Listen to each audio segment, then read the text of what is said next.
Hello, dear listeners. Sorry for interrupting the episode, but I have some housekeeping items to let you know about. We are currently accepting submissions for Halloween-themed stories. Head on over to nightsendpodcast.com for all the details. There's only going to be 6 acceptances, so you should get in quick. I also wanted to give a big shout out to all the phenomenal narrators and voice actors that have courteously volunteered their skills to help bring these very talented authors' stories alive. I can't thank you all enough, and you make the process of releasing a weekly podcast a lot easier for me. And lastly, today we have a special guest narrator on the Night's End. Drew Sebastini, the host and producer of the Tales to Terrify podcast. This show is one of the original horror podcasts, and is one of the podcasts that convinced me to start the Night's End. So thank you, Drew, and the whole team over at Tales to Terrify. This podcast would not exist without you. If you have never heard of them, you should definitely remedy that immediately. But listen to this episode first. Search Tales to Terrify wherever you get your podcasts, or go to talestoterrify.com. And without further ado, enjoy the episode.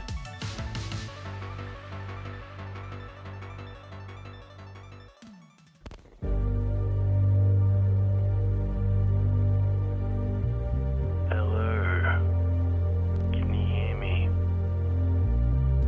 Make sure you take the right door on your way down.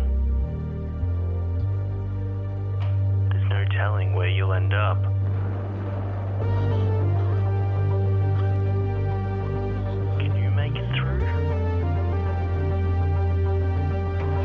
To the Night's End. I'll see you soon.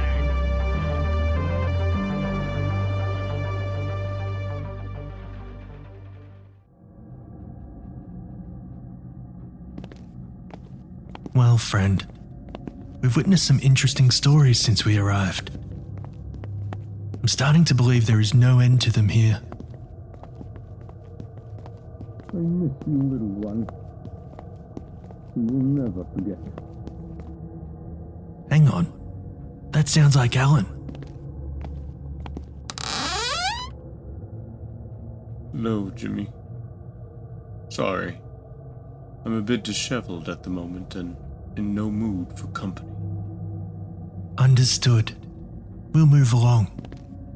No. Hang on. Come and have a seat. If you are to defeat Malik, you need to know everything. Anything you need, Allan. Thank you, Jimmy. Belle and I had a baby, while Malik had us imprisoned and before the food stopped coming. A little boy. My little Edgar.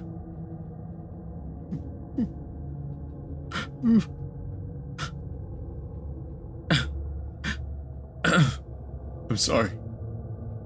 It's still so raw, even though it happened a century ago. Ghosts, you see, don't have any concept of time. Pain stays as real as day one. There seems to be a lot of tormented people within these walls. Indeed. Well, our boy got sick so quickly. I begged Malik to provide some help, but he just laughed at us and told us he was to be a sacrifice for the house. I couldn't believe what he was saying. There really are no boundaries for him, are there? My sweet boy. It took 3 days to die. I think Malik was putting poison in Belle's food that was transferring to him through the milk. I'm so sorry to hear it, Allan. We will avenge him. You don't have to worry about that. He will not get away with this. Oh, he took away his body. I don't even know where he buried him. Let's take him out, Jimmy. He is definitely on borrowed time. Don't worry. You'll have your chance to take him out. Let the others know that we need to set up a meeting. We have some information to share. It will help to know exactly who is on our side as well. I will. Be well, Jimmy and friend. Be well, Allan. Come, friend. Let us witness. There's a crib over here.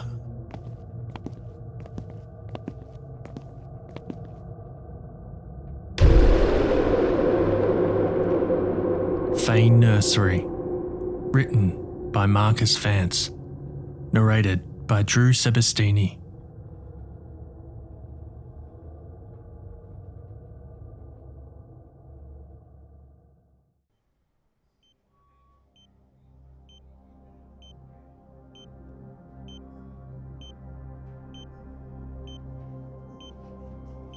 I was so happy as my wife's screams sent my ears ringing, pleasure mixed with pain when she dug her nails deep into my palm and wrists. She scratched and clawed, and I could see the bloody little girl's head crowning, could hear her murmured gurgling.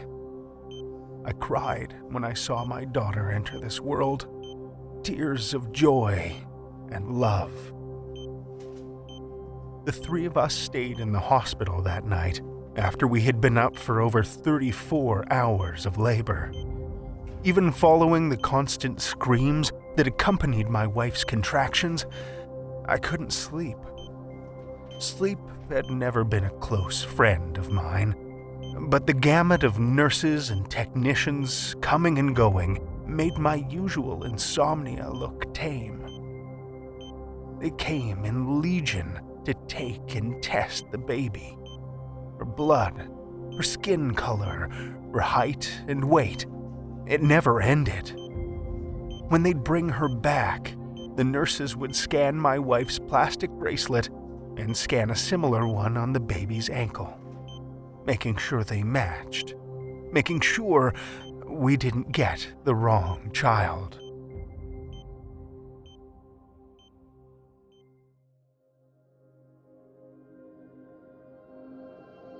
Once we were cleared, we went home with a happy, healthy baby. Our home routine was drastically changed with the new addition, but as the nights of the first week passed, we fell into the groove of it.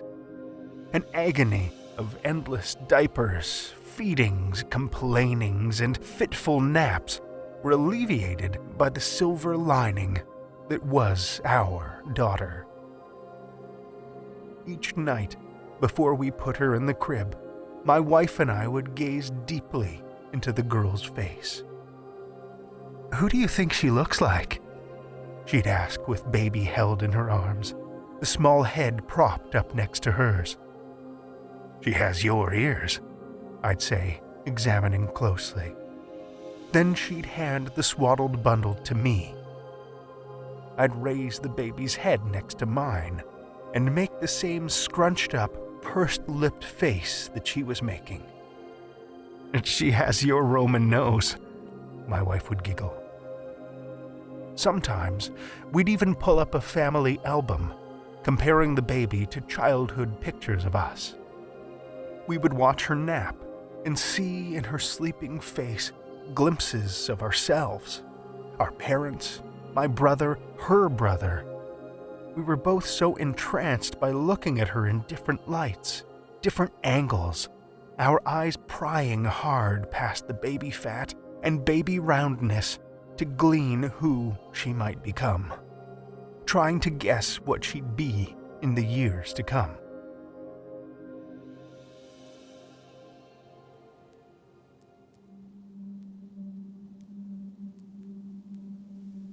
After a few weeks, I had caught up with my sleep deprivation and slipped into my normal insomniac pattern that I had had ever since I was young.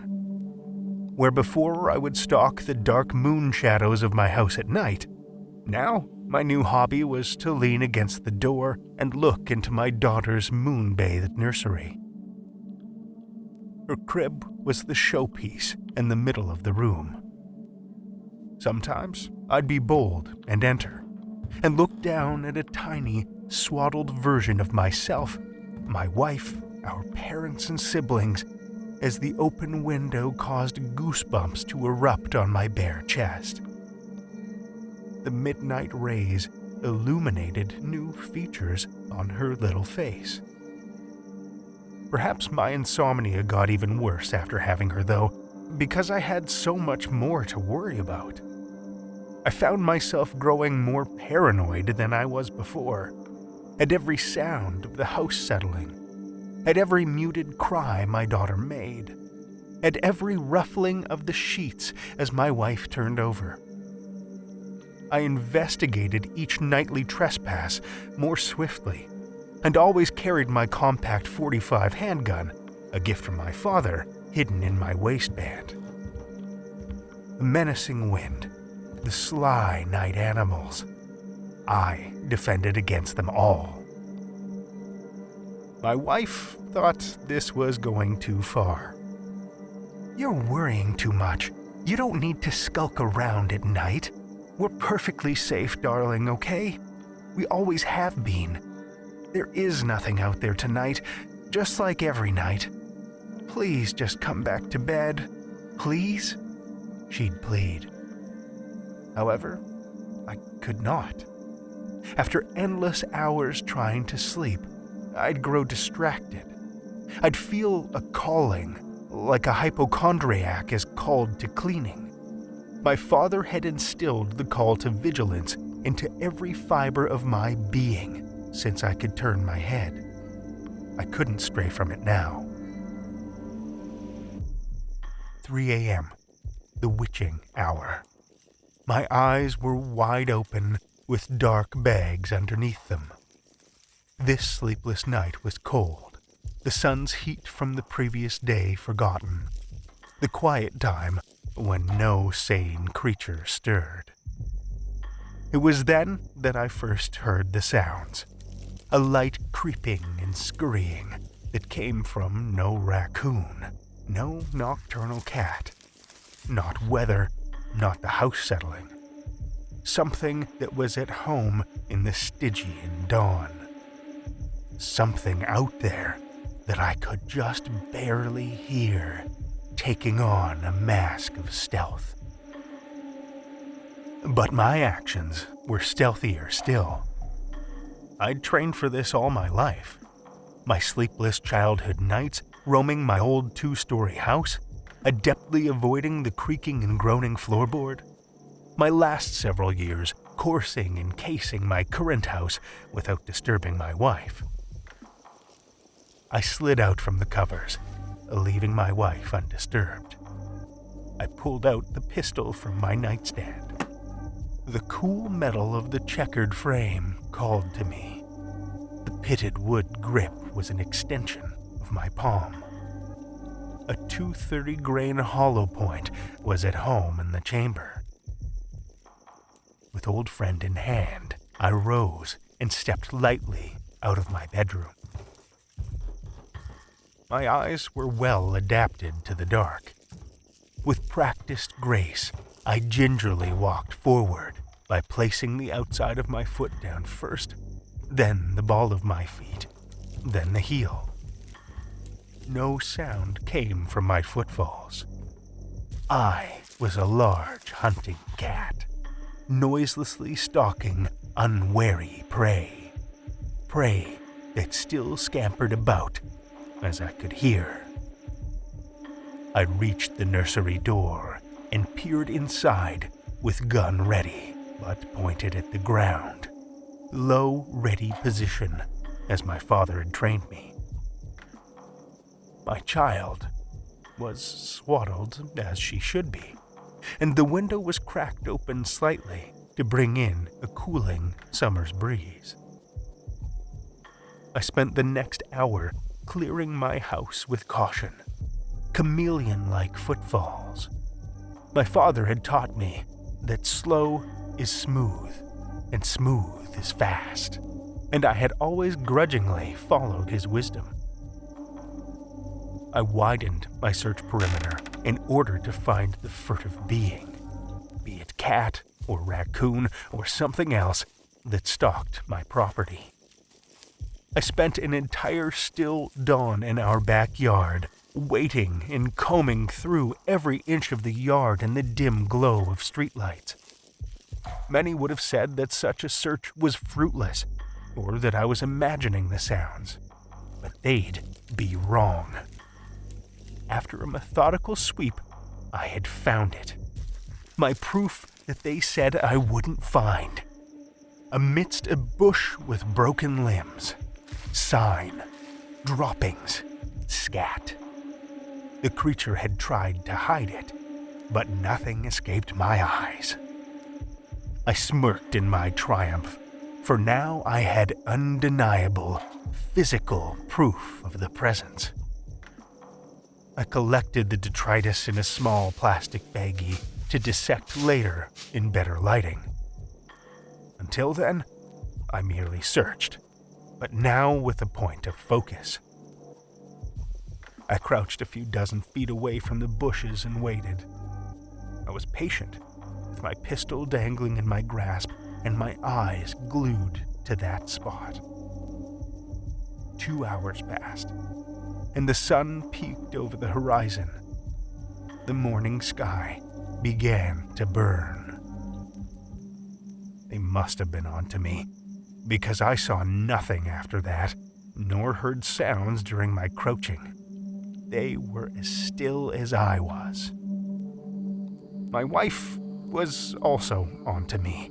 She had gotten up to go to the bathroom and found both her husband and his pistol missing from the bedroom. She found me in the yard. "What the hell are you doing?" she asked. "Is that thing loaded?" Before I had a chance to defend myself, she pulled me and pushed me back inside the house. "You can't be doing shit like this anymore. You know the neighbors have already complained, and now you're doing it with a gun? What's the matter with you?" I told her and grabbed her hand. I pulled her back into the yard and around to the side of the house. I pointed an accusing finger toward the definitive proof, the broken bush branches, and drew the plastic baggie from my pocket. "See? What is that? Is that shit? Anything could have left that. A cat, raccoon, rat? Whatever, it doesn't matter. But the scurrying," I started, "could be anything. I'm just trying to protect. I don't want you coming out here again. In fact, I don't want you leaving the bed at night again. Your butt stays in bed, even if you can't sleep. Why can't you do what normal people do and read a book or something?"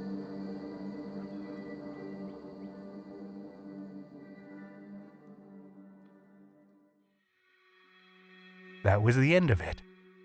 The next night, I tried to stay in bed. I read, but hardly made a dent in the book. The words wouldn't focus for me, because I was listening instead. The first half of the night was silent. They must have been cautious. I had read 3 more pages by the witching hour, and that's when they grew bold. Before, I had hindered them, so they feared me. Feared my stealth, feared my protective instincts, feared what I'd do when I found them. But with me confined to the bed, they began to mock me. I could hear them, louder than before. Once timid, now daring. A skittering on the roof. Oh, how loudly they danced up there. I'm sure it would have driven anyone mad. But I waited. I remained in bed, though each noise urged me to leave. I couldn't, though, knowing how upset my wife would be if she found me missing. My back grew clammy with sweat as I sat up, book propped in my lap. The skittering sounds of footsteps persisted and grew louder and louder still. They knew that I was trapped and played about as they never had played before. Sweat was growing on my brow.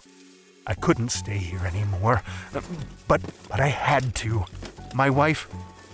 But the noise, those monsters cavorting unchecked, they could be doing anything. They were in the house. I could hear, so close, and I was trapped here. Abruptly, they stopped. That was more unbearable than their mocking on the roof. What were they doing in my home? I had heard them in the kitchen, clanking pots and pans, and then in the living room amidst the electronics. The last sounds were in this hallway, near the nursery. The nursery is where they stopped. I couldn't bear it anymore, not with the thought of them looking in on my child. I sprang out of bed with only the slightest guise of stealth to leave my wife undisturbed. Then I dashed out the door, pistol forgotten. When I arrived at the nursery door, I hastily scanned the room. All appeared safe and sound from the doorway. I relaxed for only a moment, then heard a rustling underneath the window outside. Those bushes where I had found the sign, they were right under this window. I crossed the room as quickly and as silently as a hunting cat. In the darkness, there was a flurry of fading movement into those bushes.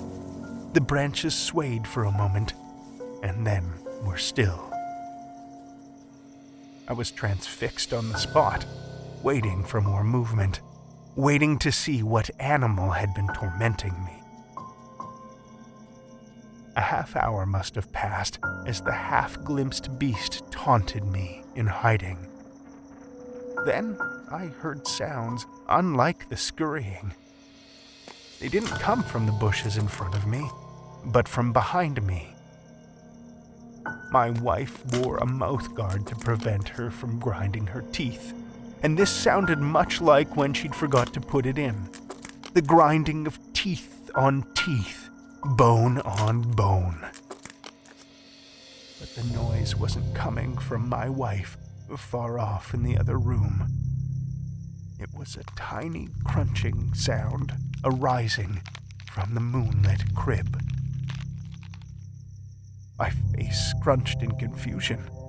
I crept slowly towards the crib. My footfalls were again silent on the carpet, muffled by the slow and steady grinding. I peered over the railing, and my cautious curiosity quickly morphed into mute horror. As the grinding continued, I saw a face that was not my little girl's. Not a baby's supple pink, but a round head that was piggish and green. My face contorted in shock as I saw this goblin thing's skull shrinking, its contracting bones scraping under the skin, pointed ears slowly rounding until they resembled my wife's. Squat eyes scrunched in concentration as the scaly skin changed from reptile green to chubby baby pink. Primal Cro-Magnon brow popped and ground inward to form a soft, round head. Finally, only the upturned pig nose remained on my daughter's otherwise normal face. It rasped and grated as cartilage turned down and extended into a miniature Roman nose. With that final feature striking deep into my brain, the same nose as mine, my God, I gasped. Her eyes sprang open. A flare of feral yellow quickly dulled to the muddy brown my wife and I shared.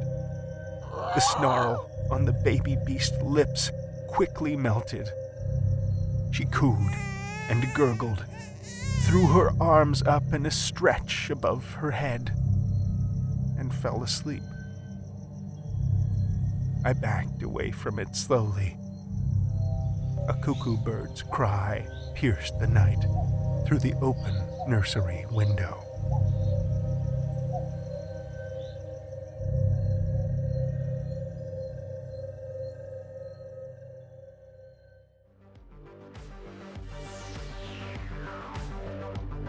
You've been listening to the Night's End podcast, which is a production of Dissonance Media. Fae Nursery was written by Marcus Vance, who is the author of When Nothing Stares Back and Across the Vacuum, a sci-fi haiku collection. Links to purchase these from Amazon in the show notes. You can also follow Marcus on Twitter at MarcusCVance. This episode was narrated by Drew Sebastini. Drew works best by the light of the moon, spinning dark and delirious tales of horror each and every week as the host of Tales to Terrify podcast, one of the longest running horror fiction podcasts. During those loathsome daylight hours though, he applies his creative forces as a writer, designer, and creative director for his little ad agency, Balloonfish. He lives in Saskatoon, Saskatchewan, Canada, with his partner, son, and a slowly dwindling menagerie of aged fur kids. Listen to more of his work at talestoterrify.com or get in touch via social media at Dr. Nebulon. Allan Mortaine was performed by David Martinez. Jimmy Horace was performed by James Barnett. This episode was edited and produced by James Barnett. Just in case you didn't know, the team at the Night's End podcast have a horror-themed apparel line out now. Go and check it out at stayhorrific.com. And as always, stay horrific, everyone.